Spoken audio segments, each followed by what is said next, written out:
Mercantile bank के MD और CEO S Krishnan मेरे साथ जुड़ चुके हैं। सर बहुत बहुत शुक्रिया, थैंक यू वेरी मच आज समय देने के लिए। सर एक बार मेरे को पहले आप जरा बैंक का प्रदर्शन बताएंगे, मैं फिर धीरे धीरे करके कुछ और चीज़ों पे आके आपसे फोकस करूंगा। ओवरऑल इस समय बैंकिंग को लेकर काफ़ी बज़ है मार्केट के अंदर, आप मेरे को जरा इसके बारे में थोड़ा और बता दीजिए। No, can you repeat? I was not able to hear you. Sir आपको आवाज़ आ रही मेरी loud and clear now sir? अभी क्लियर है, अभी क्लियर है। ठीक है सर, मैं जरा बिजनेस प्रोफाइल के बारे में जानना चाहता था, इस समय का बिजनेस कैसे चल रहा है, ये प्री दिवाली पोस्ट दिवाली, और ये पूरा जब से सिनेरियो ये हुआ है कि आरबीआई को ये लग रहा है कि थोड़ा थोड़ा इंटरेस्ट रेट बढ़ा देना चाहिए और हमारी इकोनॉमी भी कोई खास असर नहीं आएगा। पहले मैं एक ये आउटलुक आपसे जानना चाहता हूँ, फिर मैं कुछ और डिटेल में आपसे क्वेश्चन पूछता हूँ। ठीक है, बहुत बहुत धन्यवाद। अभी बिजनेस के ऊपर मैं ये कहना चाहता हूँ कि बिजनेस का कुछ इंप्रूवमेंट दिखा रहा है। जैसे पहले था, मैं तो आपको शुरू करूंगा जब पैंडेमिक था, उससे उस समय से मैं शुरू करूंगा, उससे उसको लेकर अभी देखेंगे तो इंप्रूवमेंट है हर सेक्टर में, और उम्मीद है कि आने वाला दिन में भी अच्छा होगा। We are able to see good potential uptick in the credit market. Yes, there are certain concerns about the inflations and other global matters, which the Reserve Bank of India is also taking steps to arrest the same. So we will be able to do that. देश में अगर देखेंगे तो there are good improvement in the industrial activities, particularly the business activities. This Diwali was better than the previous one. That is what I have seen across the country. Now coming to the banking, as I said, when the industry picks up, when the activity picks up, the bank business also picks up. I am able to see uptick on the bank's performance. Now coming to my bank specifically, मेरा bank है, मैं RAM segment में बहुत मेरा ज्यादा focus है। इसमें दो फायदा है कि एक मेरा रिस्क तो डाइवर्सिफाइड हो गया, there is no concentration risk. मेरा एडवांस मिक्स हम देखेंगे कि तकरीबन 87% वो रैम सेगमेंट में है और कॉर्पोरेट सिर्फ 13% का है। इसको आप देख सकते हैं, इसका रिजल्ट आ गया कि मेरा एनपीए देखेंगे तो NPA is one of the lowest, the gross NPA is just 1.7 and the net NPA is 0.86 with a high provision coverage ratio of around 88.56%. So the bank will continue, हमारा bank focus RAM segment में होगा, और इसका मतलब ये नहीं कि हम कॉर्पोरेट को देंगे नहीं है, कॉर्पोरेट को भी देंगे केस टू केस बेसिस में। मैं देख रहा हूं कि कुछ अच्छा पोटेंशियल दिखा रहा है कि बिजनेस इंप्रूव करने के लिए।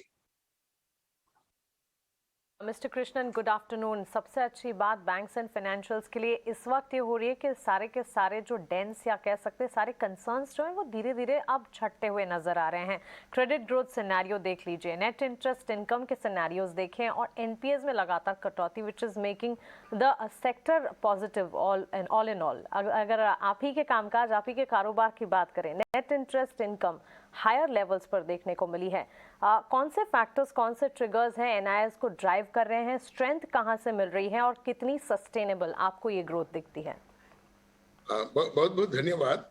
ये नेट इंटरेस्ट इनकम हमारा बहुत ज्यादा है। नेट इंटरेस्ट इनकम का दूसरा रेशियो कहते हैं नेट इंटरेस्ट मार्जिन। जो नेट इंटरेस्ट मार्जिन है अभी 4.47 है, which is one of the highest in the industry, but sustaining that 4.47 may be a very big challenge, because जब आरबीआई ने अपना पॉलिसी रेट को रिवाइज किए थे, हम तो उतना ज्यादा पसंद नहीं किया हमारा कस्टमर्स को।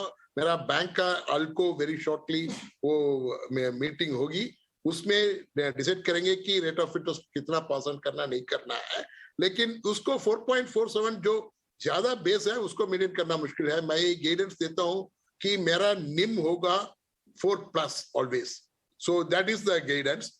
Where from, what is the driver for having such a high net interest income is, as I said, that I am giving to the sectors, particularly the well-diversified sector. My slippages are less. When my slippages are less, there is no question of not recognizing the interest income or blocking of the interest.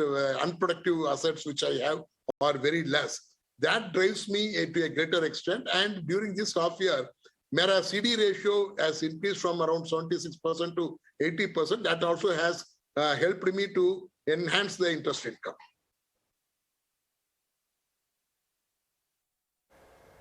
Alright, तो margin को लेकर आप positive हैं। Mister Krishnan, इसके अलावा ये भी जानना चाहेंगे, हम देख रहे थे आपके जो प्रोविजंस थे इस क्वार्टर, वहाँ पर कमी आई है।